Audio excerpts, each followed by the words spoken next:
précédé. Je suis très heureux qu'il soit venu à Chisinau nous rejoindre, parce que c'est un personnage que j'aime infiniment, même si on se connaît fort peu.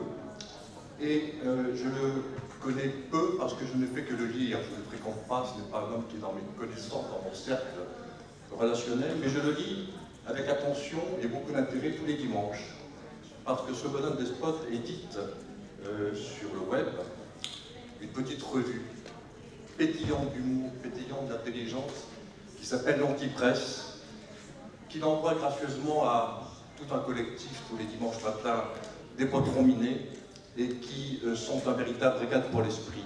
Et cette Antipresse qu'il envoie à son petit cercle d'amis, c'est, je crois, un peu la philosophie de ce qu'il vient de tenter de nous exprimer, et je vous remercie infiniment.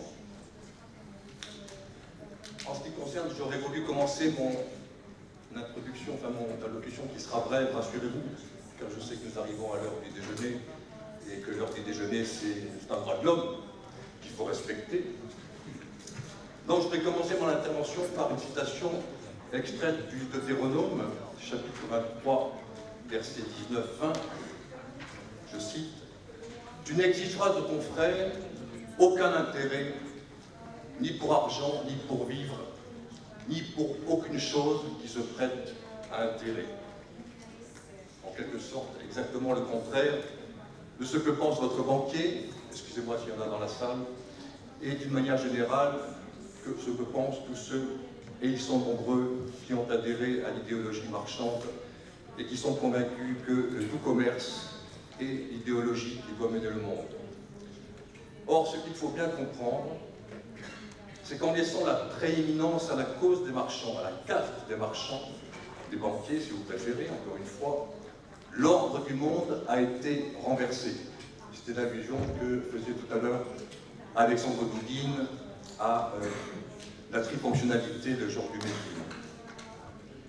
Quand un président de la République qui a fait carrière chez un grand banquier d'affaires et qu'il arrive au pouvoir par un subterfuge, ce n'est pas la fonction politique régalienne qu'il incarnera, mais la fonction marchande dont il est issu et qu'il servira car il a été mis en place pour cela. Et aujourd'hui, l'immense majorité des dirigeants du camp occidental, quel que soit leur parcours personnel, sont élus pour servir les intérêts dans tous les sens du terme, de ceux qui ont érigé la dictature de la dette pour tenir les peuples en esclavage.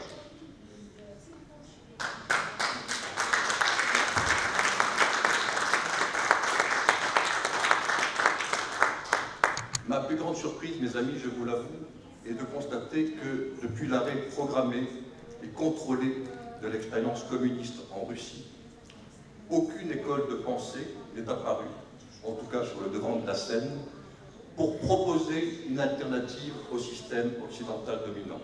Peut-être, la réponse en est qu'il n'y a peut-être pas d'alternative au système occidental dominant.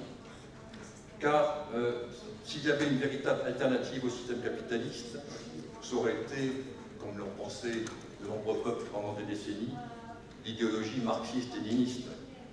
Mais celle-ci reposait également sur une conception économiste de la société et relevait donc, elle aussi, de cette même erreur fondamentale que son contre-modèle occidental. Derrière l'idéologie, il y a toujours la praxis, aussi bien à Washington qu'à Moscou, hier comme aujourd'hui, et aujourd'hui comme demain. Qui peut penser que les États-Unis sont une société libérale quand on sait que c'est le complexe militaro-industriel qui détermine la marche de l'économie dans ce pays, comme dans beaucoup d'autres? Et dans l'autre camp, qu'était la nouvelle politique économique de Lénine, la fameuse NEP, si ce n'est la réintroduction de pratiques libérales dans la société soviétique? Quand la très libérale Angleterre entre en guerre contre les empires centraux en 1914, puis contre Hitler en 1939, c'est tout l'appareil industriel britannique qui est mobilisé pour l'effort de guerre, bien évidemment. Et il n'est plus alors question de saine concurrence, et toute la société britannique, et je dirais même tout le Commonwealth, bande ses muscles dans un effort collectif, j'allais dire n'exagérons pas, où les idéaux d'Adam Smith laissent alors la place à une politique de blocus qui est l'antithèse même du libéralisme.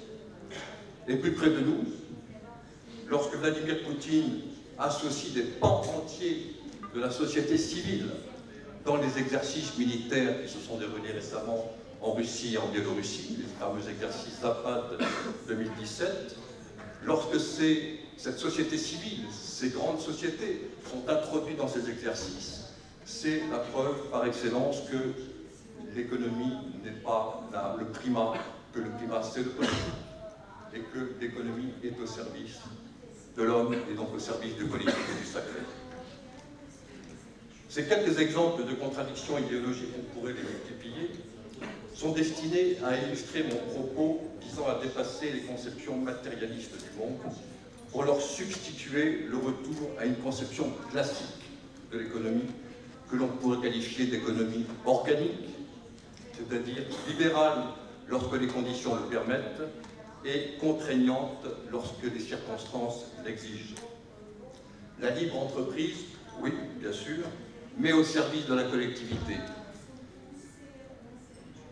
La contrainte, oui, si nécessaire, mais au service du bien commun. En un mot comme en 100, l'économie est une chose trop sérieuse pour être laissée aux banquiers.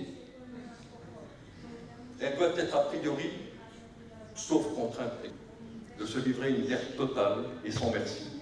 C'est une fenêtre de tir unique pour repenser le monde et mettre un terme à leur tyrannie. Et les amis, je pense qu'il n'y aura pas une deuxième fenêtre de tir. Profitons-en.